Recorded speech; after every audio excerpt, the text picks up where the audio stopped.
Okay, good morning, everyone. According to my notes, we have one share left on evil, which we were looking at last before Pesach, and then I think sort of ran out of time. I think we discussed we were looking at the problem of evil.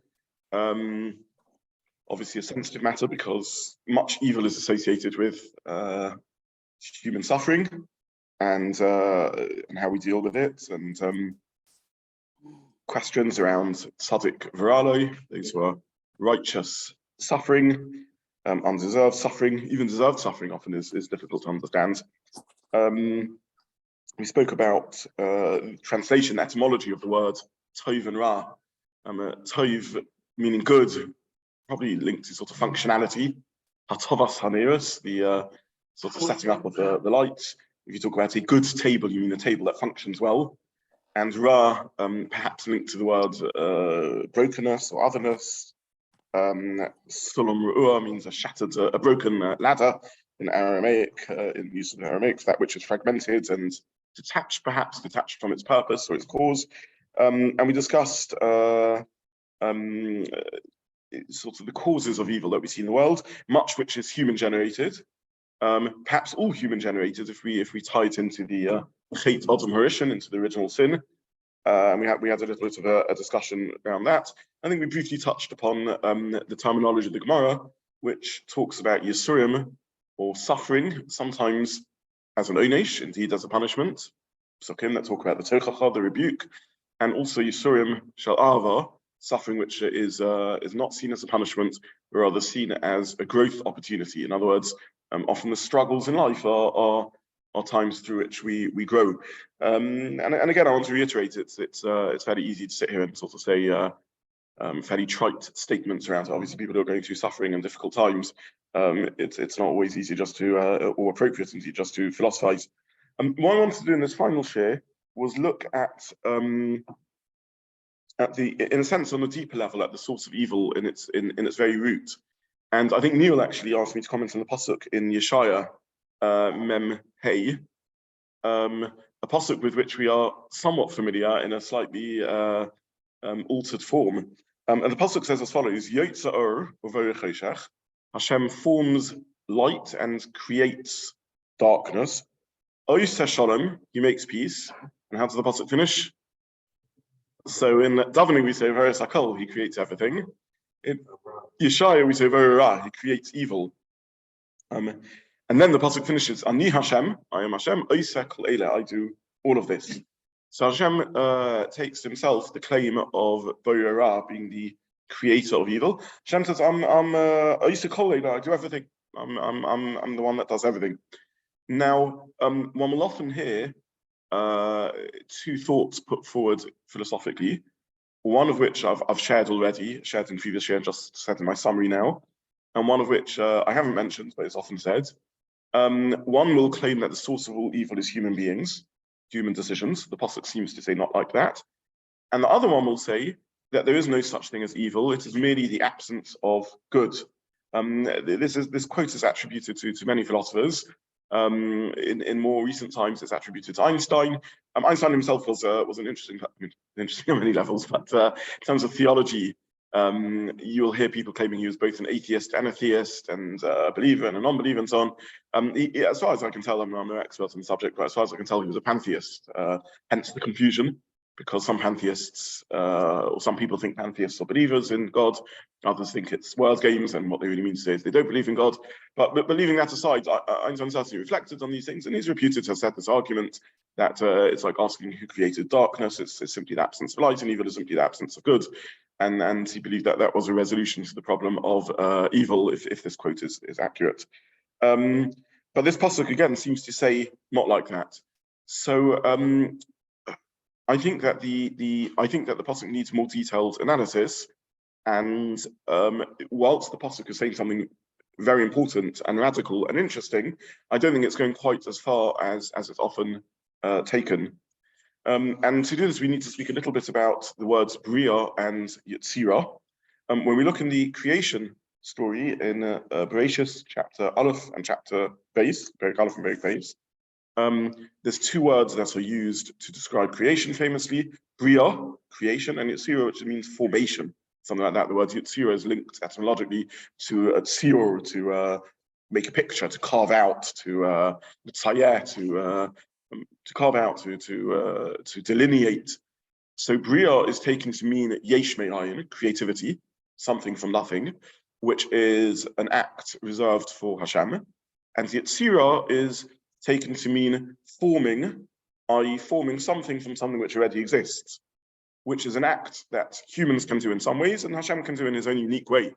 So forming, I don't know, the life of a tiger out of inanimate matter is clearly only a godly act, but maybe is more yitzira, is nonetheless forming something from something else. And humans can form, we can take a block of wood and we can make a table out of it. So yitzira is a shared feature.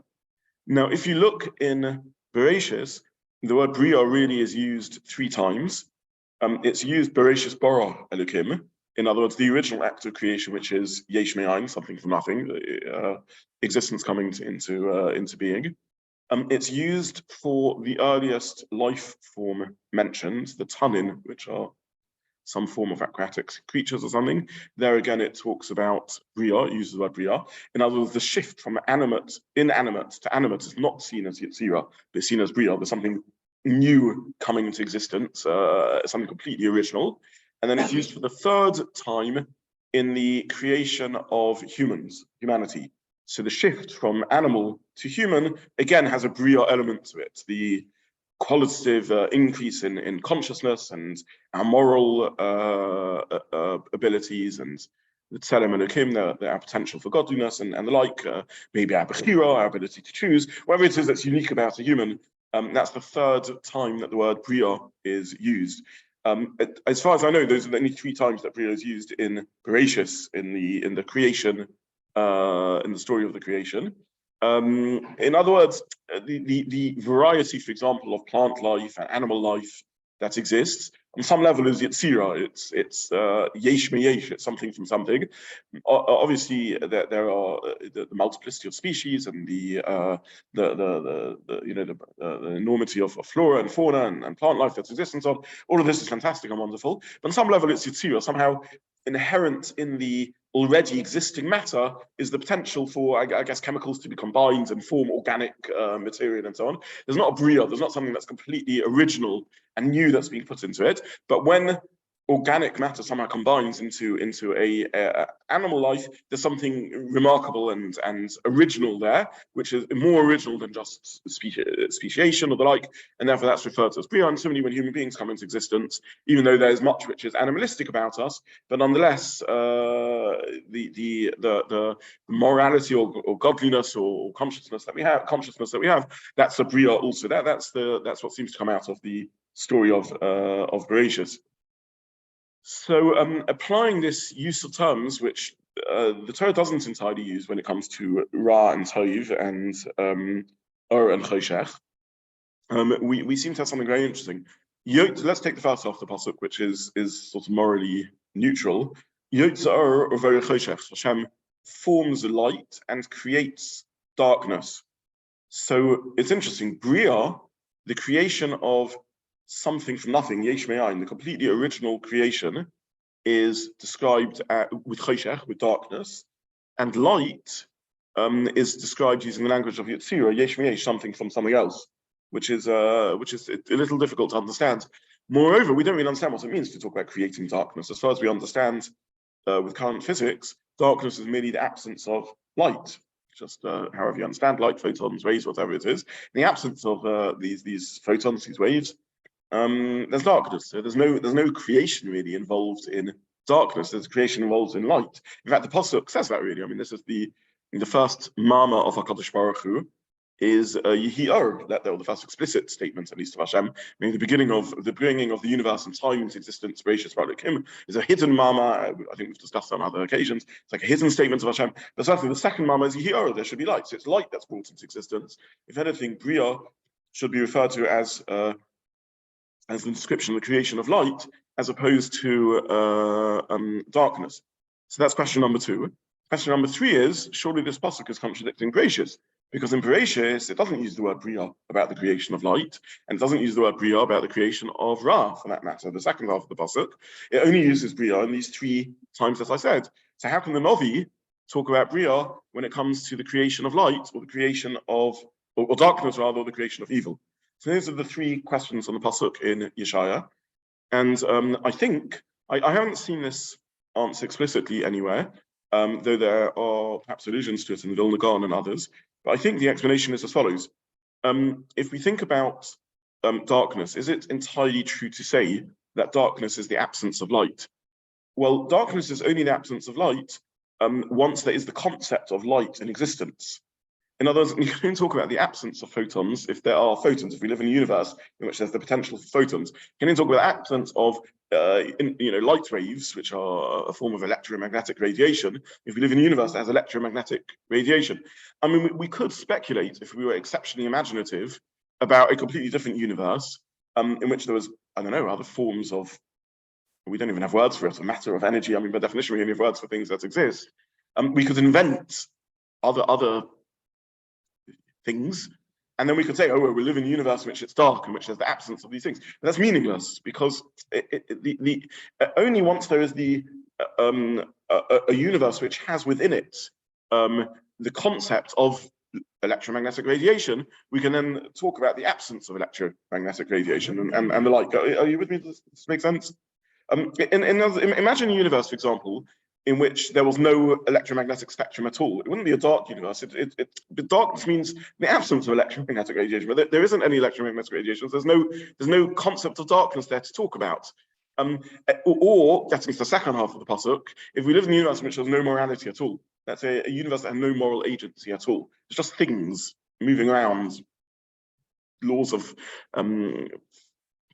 gravity and other scientific phenomena, but no more. We don't talk about good or evil. These aren't terms that exist. It's not a universe that has that concept or that vocabulary to talk about those things. So, in the act of creating light, there's really 2 stages. There's first of all the creation of the concept of light, a universe that has the potential, the physical properties that have within them the potential for light to exist. And then there's the actual creation of light. So you could have a universe that has the potential, has the concept of electromagnetic radiation. There happens to be no energy, a sort of zero energy universe in principle, which there happens not to be light. But there you can talk about a universe of darkness, because there's the absence of light, or places which are dark, areas where there's no electromagnetic radiation. So the first stage is a universe where in the fabric of existence is the potential for light, and then you have the actual existence of light. So whether this takes place simultaneously in time in one go, or whether it takes place in stages, conceptually, the first stage is the yesh me'ayin, something from nothing, of a universe which has within it the potential for light, a universe that has the concept of light within it, the concept of electromagnetic radiation. And then the second stage is there is actual electromagnetic radiation, which is what we call light itself. So the Yeshaya expresses this very beautifully. HaKadosh Baruch Hu is Borei Choshech. The yesh me'ayin is that of darkness, i.e. bringing into existence a universe which has the potential for light. It's a universe that has within it the properties which allow the concept of light to exist. And then there's the bringing of actual light into existence, which is merely a yetzira, a yesh me'yesh. Actual light comes into existence. But the first stage is the creation of the concept of light. Once you have the concept of light, you now live in a universe of dark. Now you can talk about a universe of darkness. And then you have actual light itself, which comes into existence. Now, there's a fourth question in the pasuk, in a sense, which is the pasuk is the wrong order. If is merely Yetzira and Choshech is Bria, then the order should be reversed. And it seems that with the bringing of actual light into existence, underlying it is the potential for light, which is darkness. So in order, in stages, as it were, there's the creation of light, but underlying light is something which precedes it, which is the bria of choshech, of a universe that has within it. We live in a universe which has choshech, which has the potential for light. It's a universe that woven into the fabric of existence, or space-time, whatever it is, there's the concept of light, and then therefore it's a dark universe, and then within that dark universe is created actual light. Sorry.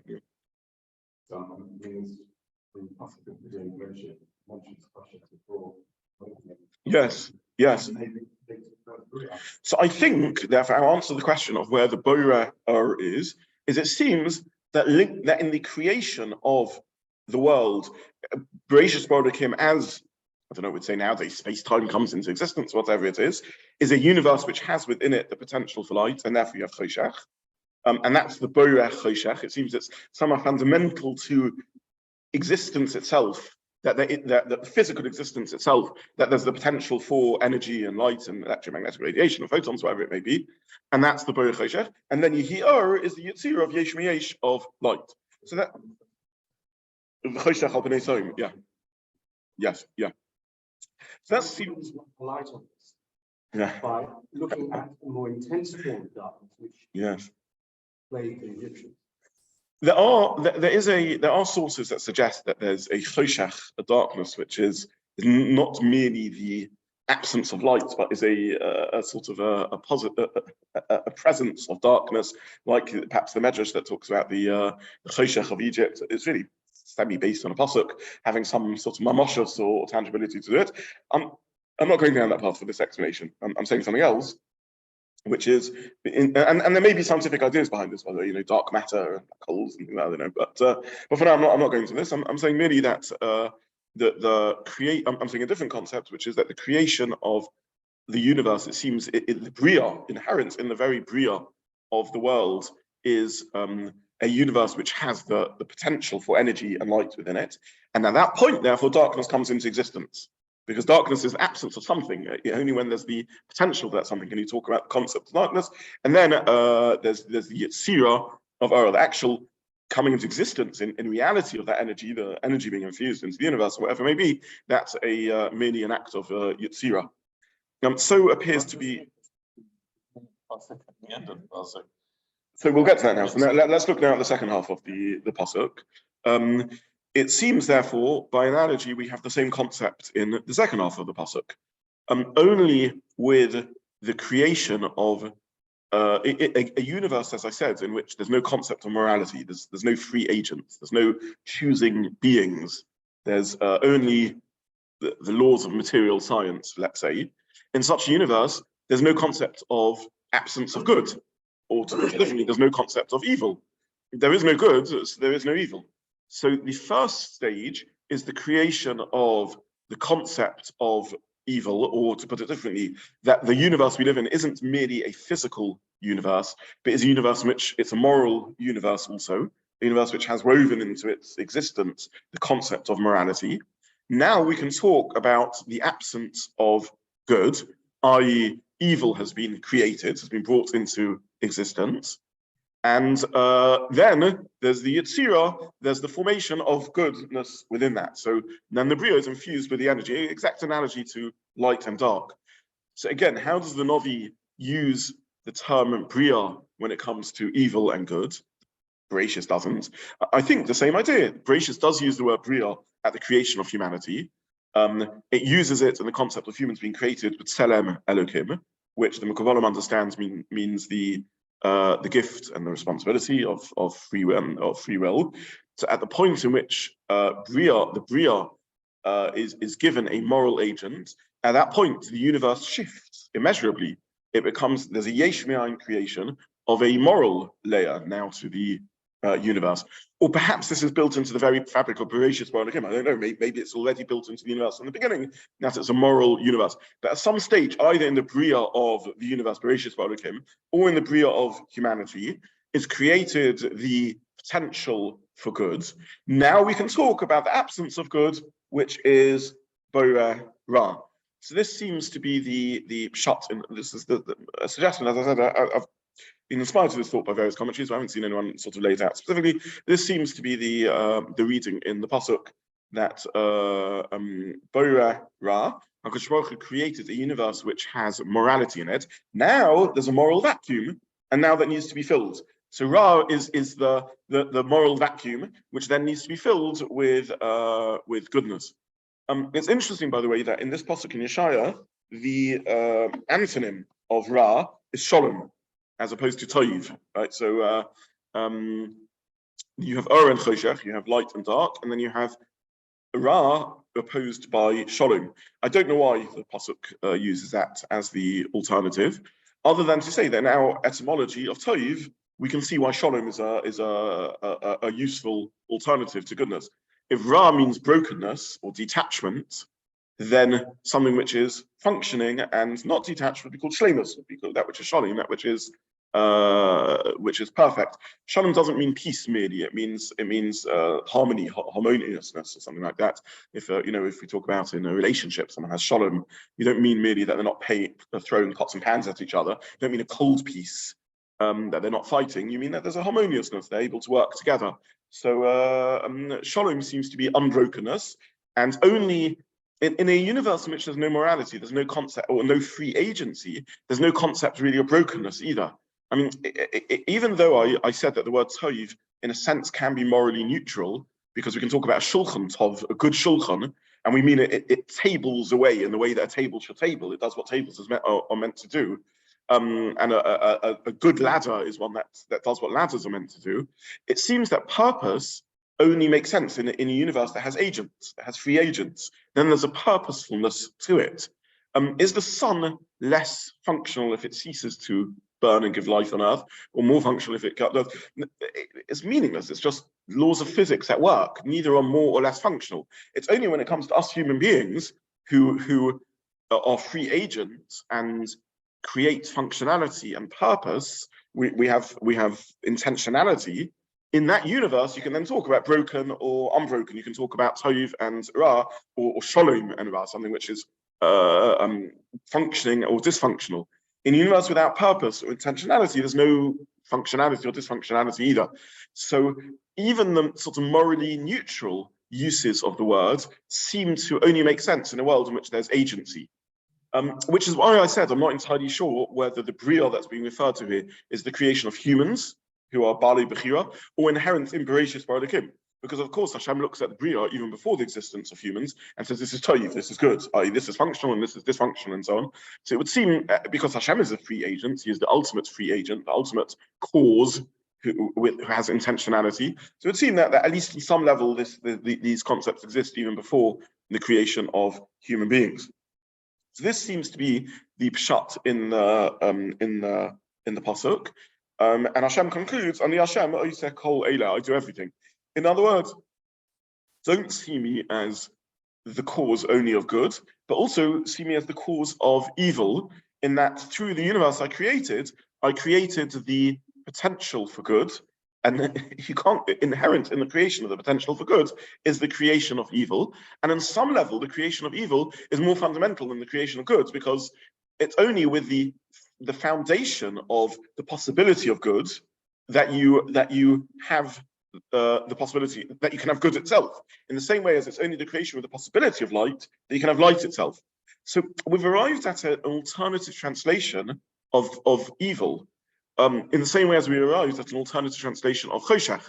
Choshech doesn't just mean darkness. Choshech is the foundation of light. Choshech is the potential for light, because it's only a meaningful term once you have the potential of light, which is there to fill it.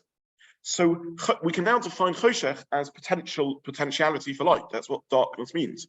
Similarly, we can now define Ra as, which we translate as evil, as the potential for goodness. If there's no possibility of goodness, then Ra is a meaningless concept. In the same way as if there's no possibility of light, then darkness is a meaningless concept. So we've now arrived at the thought of the Mukabalim, who see all evil as potential for good. There is no, this is misquoted as there is no such thing as evil, it's all potential for good. That's not correct. There is such a thing as Ra. But Ra is potential for good. That's what Ra means. Ra is the foundation upon which goodness can be filled. If you take these ideas too far, you end up in a world in which there is no good and evil, right? A non-halachic world, what they call an antinomian world. As Kabbalah spread, there were those who misunderstood this concept or took it too far, deliberately or inadvertently, and philosophically developed what we call antinomianism, against the law. So inherent in Yiddishkeit, in Halacha, is an acceptance that there is something called good and something called bad, and halacha demands, calls upon us to choose our behavior and to distinguish between the two.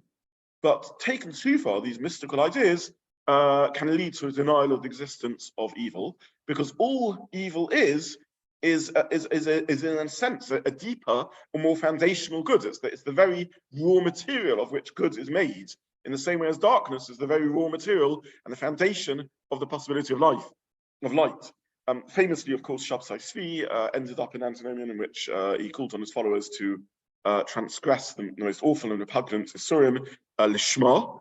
And as Chassidus arose and spoke a little bit about Aveira Lishma, the concept of a sin done with pure intentions, one of the reasons for the panic amongst the opponents of Chassidus was they worried that this was going to become another antinomian movement. This was going to be another sort of Shabtai Tzvi story.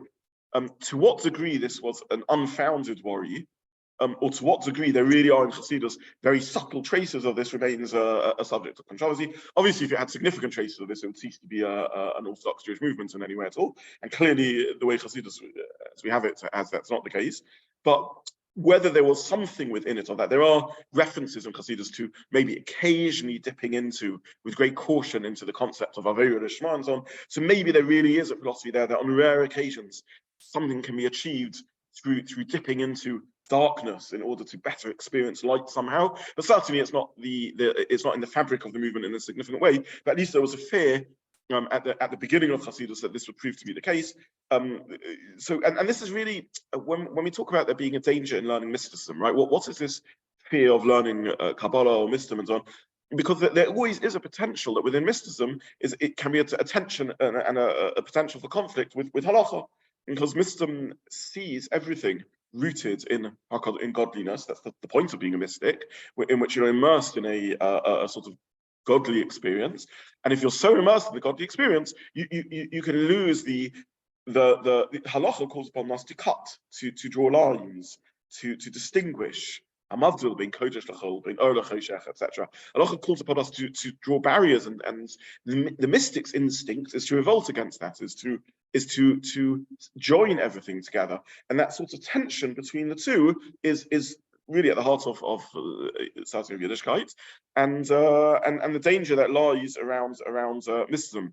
I'll go into one moment. I just want to finish this thought. I spoke about this a while back. I can't remember why I addressed this when I spoke about Ava Nira mode.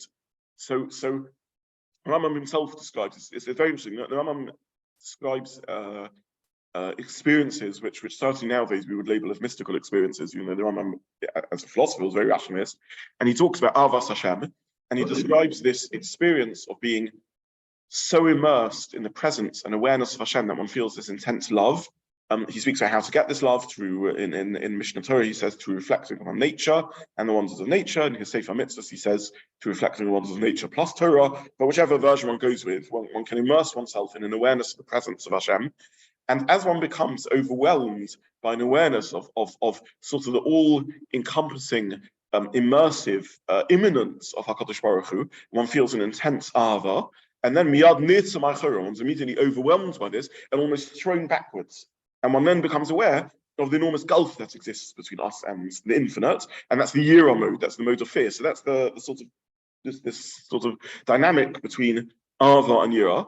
And whenever you read the writings of any mystics, they all describe this experience, not just Jewish mystics. All mystics who believe in God, who are experiencing godliness, all describe this tension in which one has this longs for moment of near divine union, and then a thrown backness as one becomes aware of the gulf that lies between themselves. I'm no expert on this, but there's basically two, I'm aware of at least two schools of mysticism, as it were. One is a monotheistic type mysticism, in which one immerses oneself in the awareness of God, and the other one is a mysticism in which one tries to immerse oneself in non-existence, which is perhaps some of the Buddhist faith and some of the Far Eastern beliefs and so on. But for now, I'm just talking about mystical experiences in which one immerses oneself in a relationship with Hashem, and all mystics describe this sort of dynamic. But the truth is, I'm referring it to the mystics, but we're called upon to engage in this also. Every time we say a bracha, we're meant to, in some little way, experience this. Baruch atah Hashem. So I'm standing speaking to God in the second person with a direct awareness of standing in front of him. And even as one says those words in the Shinaz, I'm saying Baruch atah, one immediately feels a fear almost of what what's an outrageous statement to make? I'm speaking to you face to face, right there. And then we move into the third person in most of our brachas. Everything came back through his words. So we move into the third person. So that dynamic, with that sort of dance between Ava and Yira, is fundamental to existence, and at the heart of what it means to be engaged in immersive mysticism. The danger. So why am I saying this? Because in the Ava moment, there's a divine union in which one forgets boundaries, but then immediately one shifts out of that intense, loving, mystical union and moves back to Yira. Yira is about boundaries. Yira is Halacha. Yira is there's boundaries. Do this and don't do that, and in the right time and in the right way and in the right place. And that's where you get the details of Halacha and the like. And there's the potential for blurring those, confusing those two, which is the danger that lies behind when mysticism comes too far. Because in Choshech, in Ra, it is an intense godliness. In Choshech, in darkness, in Ra, there is no, in some respects, the translation of Ra is potential for Tov. So all you have is good and good, just two types of good. This is so what we've arrived at is, in our analysis of the Pasuk in Yeshaya Memhei, if this analysis is correct, we've arrived at a new translation of Ra as potential for good. And out of this emerges the thinking of the Mekabalim that really everything is at heart good, and it's simply a incumbent on us to recognize or draw out the good that lies within all Ra. Sorry, let me raise motivation. I apologize. Medrash Rabbi, it talks about Eliyahu and the Kohanim at the beginning. The one of the comments that is made there, that he had a china against the Rabbi for creating Ra. He said it's your fault. You know that the had gone astray, as it were. He's using the Ra argument, saying, well, it's not their fault, it's your fault. You created it. There are a number of midrashim that explore this idea. There's a midrash that Adam Rishon turned to Hashem and said, I'm not to blame for sinning, because you created Tov, you created Ra, they're both your creatures, they're both your creation. So they're both as godly as each other. So I didn't understand the choice that you wanted me to make. Thus goes one medrash. A second medrash says that Adam turned to Hashem. And in this midrashic reading, Adam's almost falling into the trap of the Aveirul Ishma, Sabbateans, the Shabtai Phoenix, or the suspicion that surrounded Chasidus. And Adam turned to Hashem and said, I chose the greater good. I chose evil. Right? That's the greatest possible good that you can choose. So there are midrashim that explore these ideas. Let me try and take it a little bit deeper than that and just try and explain a little bit more. If we've arrived at this conclusion that, in a sense, Ra is potential for good, so what exactly is the choice that we humans face, and how does this work out? So I still want to make one more piece of connection before I sort of just try and draw some of this to a conclusion, because I'm determined that this will be the last share on evil. We've lingered on evil long enough, I think.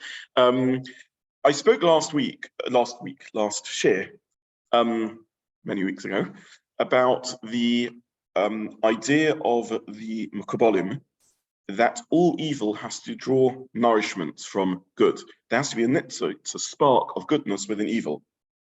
Or to put that differently, in our terminology, if evil becomes so broken, so detached, that it ceases to be potential for good, then it can't have existence. Because the whole existence of evil is as a foundation of potential for good. So if it ceases to have that potential for good, then it can't exist. We're very familiar with the Kabbalistic sources, because they're oft quoted, shows that had Klal Yisrael, had the Jewish people been left in Egypt for one more moment, they would have descended to Shah Hanun, to the 50th gate of Tamar, from which there is no redemption. Now, in the Lithuanian Kabbalistic tradition, there is no such thing as Shah Hanun. There is no detached evil. And as the point the Medrash is saying is, had they stayed a moment longer, they would have left the 49th gate of evil, of impurity, and entered into nothingness, because there can't be a gate which is completely detached from spirituality. The whole point of evil is it can always be brought back to good. If it's so evil that it can't be brought back to good, then it has nothing from which to exist, because it can't draw sustenance from goodness, from potential goodness. All existence is connection to God. Goodness exists through a direct connection to God. Evil exists through a potential for connection to God. But if it ceases to have that potentiality, then it's non-existent. we can say this in mystical terms, we can say this in very pragmatic psychological terms. There's only a meaningful moral choice of choosing good because we have the option of doing bad. So the whole point of bad is to give us meaningful moral choices of doing good. If the bad negates the possibility of doing good, we've entered into a gate in which there's no return, then it ceases to have a purpose and it ceases to have existence, and it evaporates. There is no existence there. So in the Lithuanian Kabbalistic tradition, there is no Shah Hanun. There may be other Kabbalistic traditions that look at these things slightly differently, but that's certainly how we look at these things. And when I say Lithuanian, I mean the non-Hasidic Ashkenazi tradition. So I spoke about this last time when I spoke about all evil having in it a spark of goodness within it. In other words, it can only exist because of the potential of goodness within it. And what I've tried to do here is drawing the circle. In other words, what I think is Pshuto Shel Mikra, the simplest reading of the Pasuk in Yeshaya, leads us to the thinking of the Mukabalim, which in turn leads us to the terminology that we used last time. Now, where does, okay, in concept, evil means the absence of good. But what creates that absence of good? What is it that creates that vacuum in which there isn't good? Where does this? Surely, if we live in a universe suffused, immersed in energized through the foundation of existence, which is Hashem, which is godliness, how can there be space? From where does there develop space in which there isn't godliness, in which there isn't good? So just to sort of try and place this question, what we've spoken about now for the first sort of half an hour of our discussion is that another way of translating Ra is as potential for goodness. Okay, very nice. But how come there is Ra? Lamaisa, Tachlis, right? In reality, how come there is Ra? If surely a universe powered by and energized by the divine flow of goodness and creativity and connection to Hashem, how can there become space in which there's merely potential for connection, which is also a type of good, but unactualized connection? And Kabbalah's answer to this is something, again, that I mentioned last time, the metaphor they call, which is Shvira Sakelim. So again, this can be understood very, I don't want this just to be mystical, I want this to be psychological also. But maybe I'll just start on the psychology of it and then we'll get to the mystical dimension. The psychology of this is the same paradox that exists in all relationships. And for now, I'll use the relationship of a parent to child because that's the simplest one to talk about, which is as much as parents long to give everything to their children, they can't by definition. Because if you give your children everything, you destroy their independence, their personality, their selfness, and therefore you have to leave space for your children. You have to leave space for them to make their own decisions and make mistakes in so doing. And if you don't do that, one of two things will happen. Either they will be destroyed and cease to exist because in giving them everything, you're giving them nothing, because the most important everything you can give them is that of being free agents and choosers who can make decisions, or they will rebel because they will have an inner strength which won't allow themselves to be destroyed, and therefore the only way they can preserve their independence is by rebelling. That's the maths of what it means to be a free agent. So there's a paradox in moral choices, in free agency, that if you overwhelm it with goodness, you break the very receptacle of your goodness. And this is the metaphor the Mekabalim use of Shavirat HaKelim, the breaking of the vessels. So the Kelim are the utensils with which the divine overflow is received, and they become overwhelmed with that and they break. And this is the origin of evil.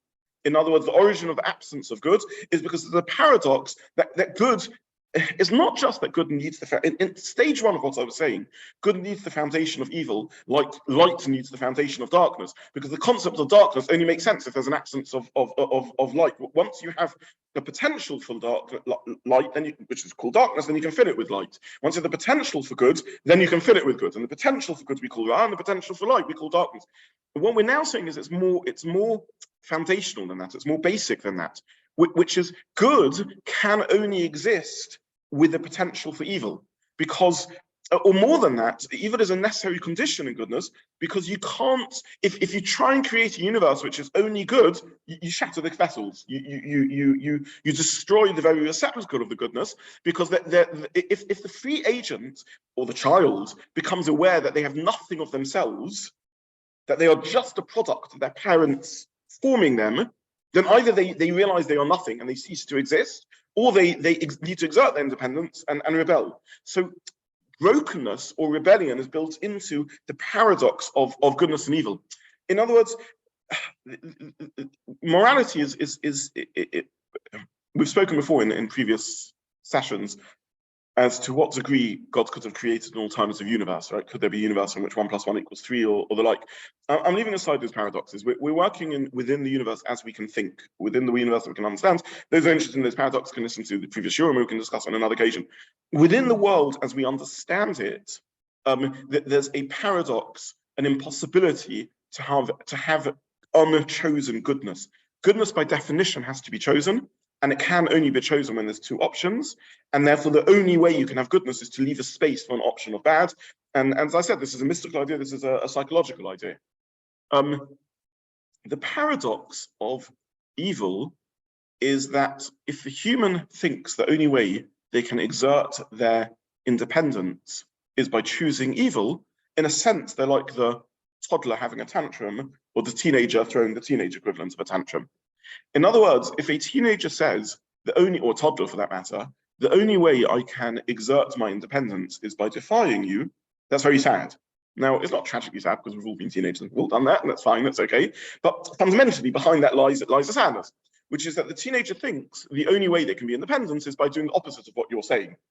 And in a sense, there's almost a reverse manipulation going on over here, right? Because I remember many years ago, I had a student in school who was exceptionally determined to move to Israel and do the army on an exceptional level. And I had a gut feeling there was something a little unhealthy about that determination. It didn't sort of ring true, but anyway. One day, this teenager came in looking exceptionally depressed, this is a sick former, and said, I've got to give up my plans to go to Israel and to join the army. And I said, why? So it turns out he had a truly awful relationship with his parents, and his father had been completely opposed to the concept of going to Israel and doing the army.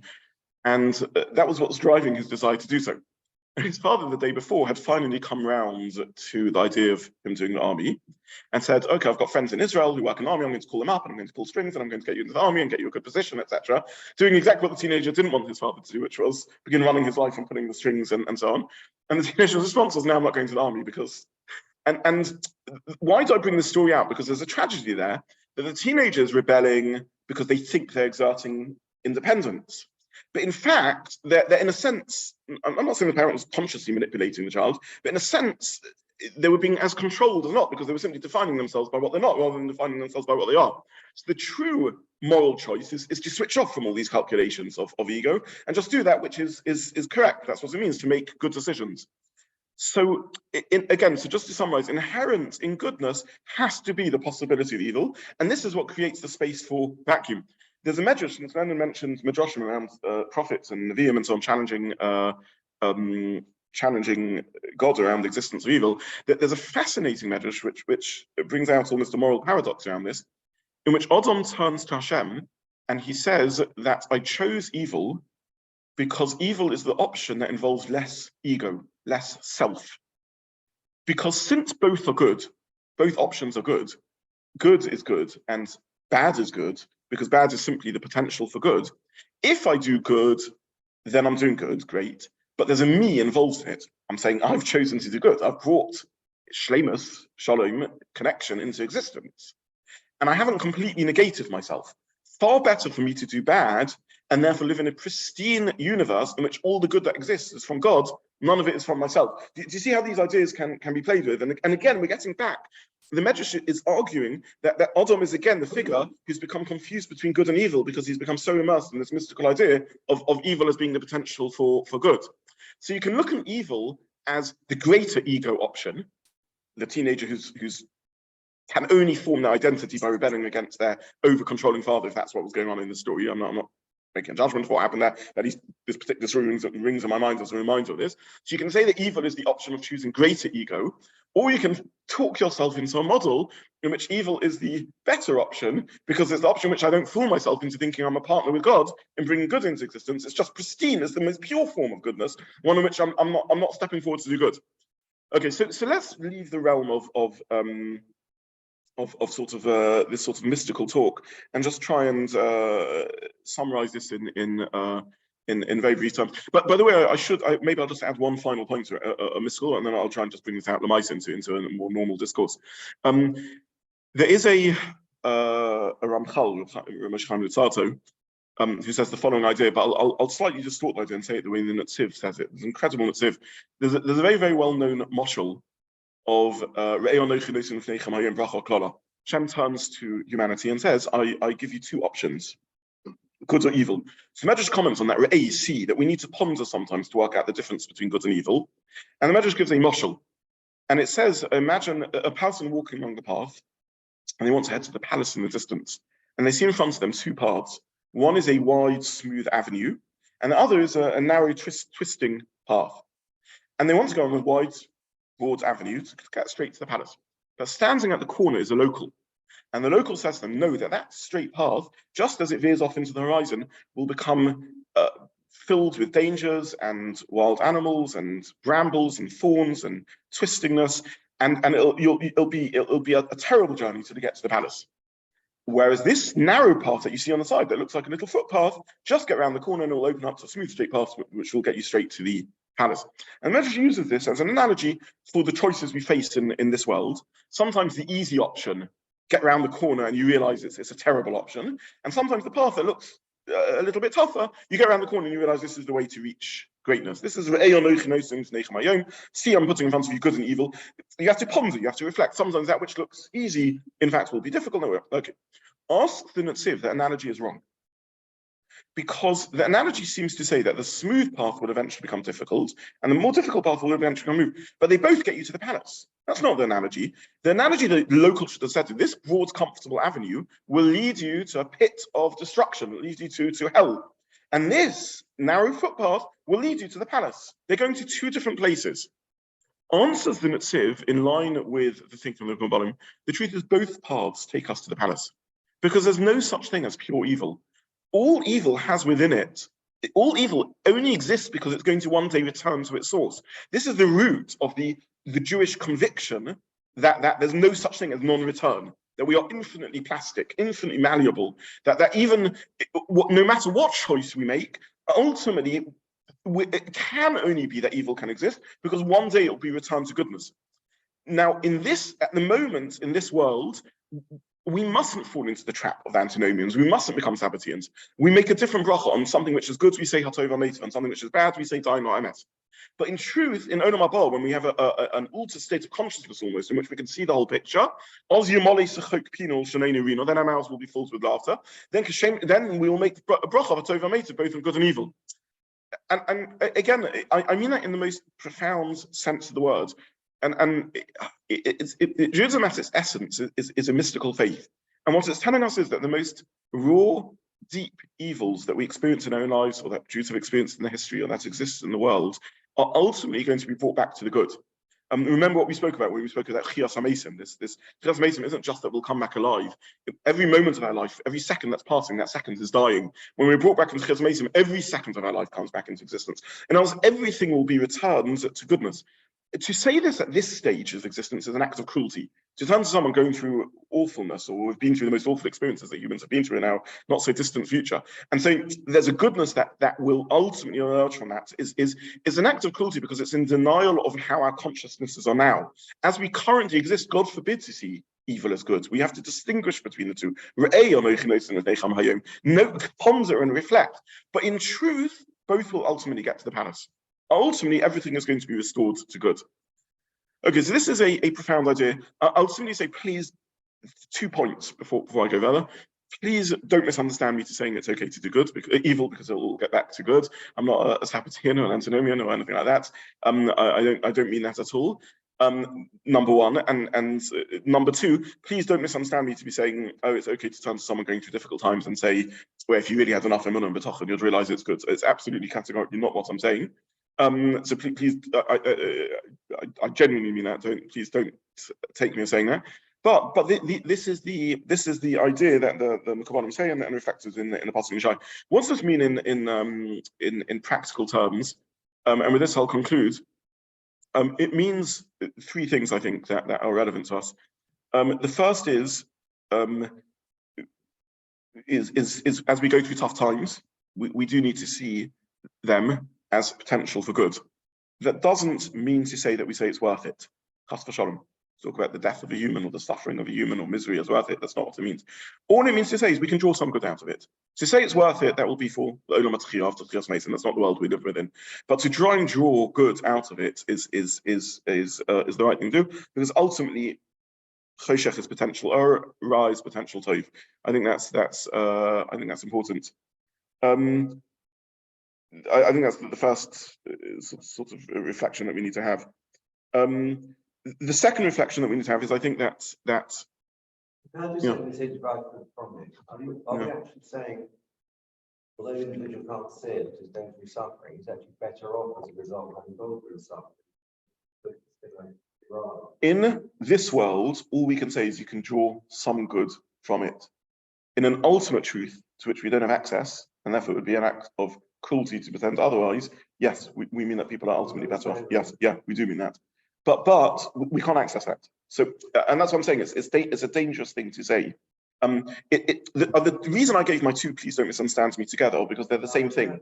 They're the same thing. To say that all the Ramchal says about this, he says, this thought, this philosophical meditation, is our comfort in our affliction.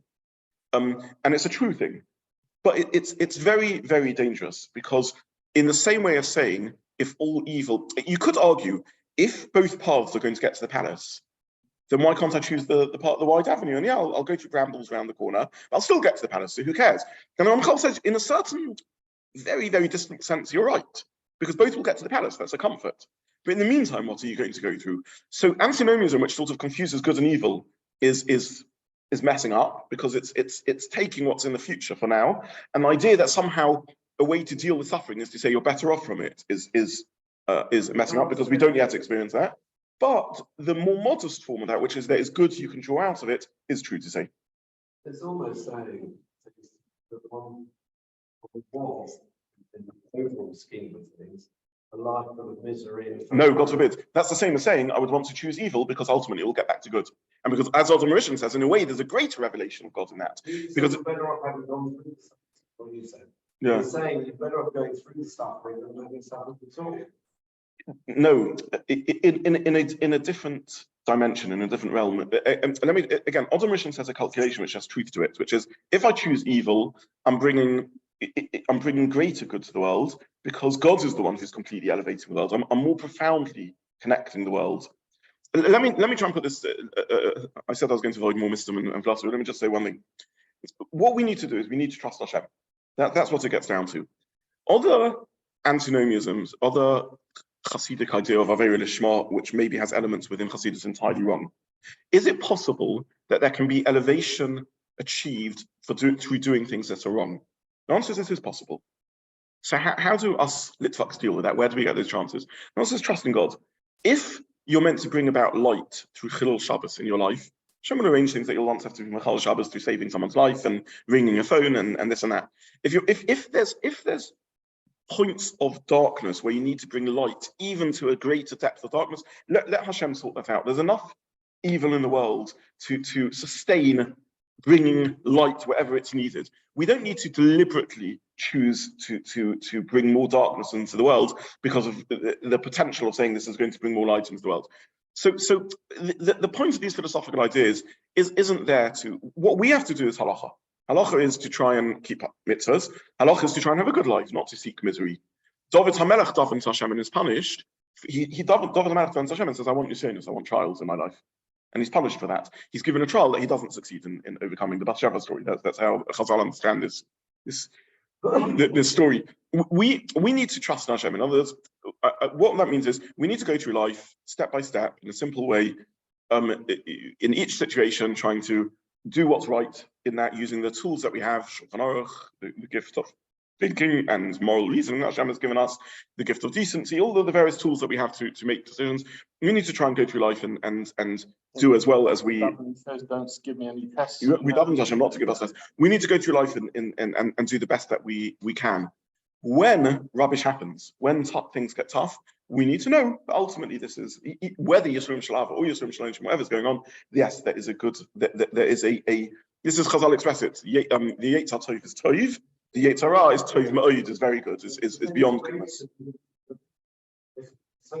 Correct, yeah, but it doesn't mean we choose and seek it. So can we elevate evil? We get chances to do so through situations of life-threatening emergency when we need to break Shabbos, right? It's built, by the way, into the fabric of life that there's some degree of suffering. Childbirth is painful, teeth. Every child has to go through suffering, right? Just teeth grown. The Chavis of others, who was not a mystic, but a philosopher, points this out. He says it seems it's built into human growth that you have to have growing pains. It's impossible to come into existence without going through painful experiences. So I suppose just in summary, trust in Hashem, try and do what's good.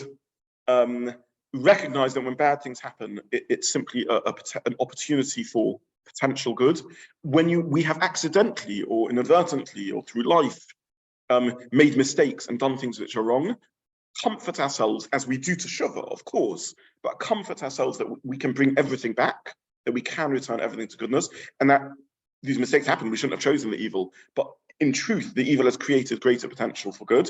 And finally, I would say, whenever we make decisions in life, let's not be teenagers or toddlers. So remember that that's what brings evil into the world. And we have this in our lives constantly. We have this when we're driving and someone cuts us up, if you're that sort of personality, and I'm going to get ahead of that guy again. How dare he push in front of me in the light? And we have that in a more profound way in our relationships with our spouses, with our children, with our parents, with our friends. Whenever you feel that sort of urge, I'm not going to be the one that compromises because they should be the one that gives in. I'm not going to be the one. Then remember, this is all a mini version of Chetot HaMarishan. It's that rebellious teenagerness, or in the language of the mystics, that Shavira Sakelim, that breaking of the vessels, which is what gives space for a universe which should be suffused with godliness and goodness to merely have potential for goodness, which is a synonym for Ra, for evil. So we have concluded evil. And in Yetzer Hashem next week, we will go back to a more positive topic. So thank you everyone for joining. Thanks.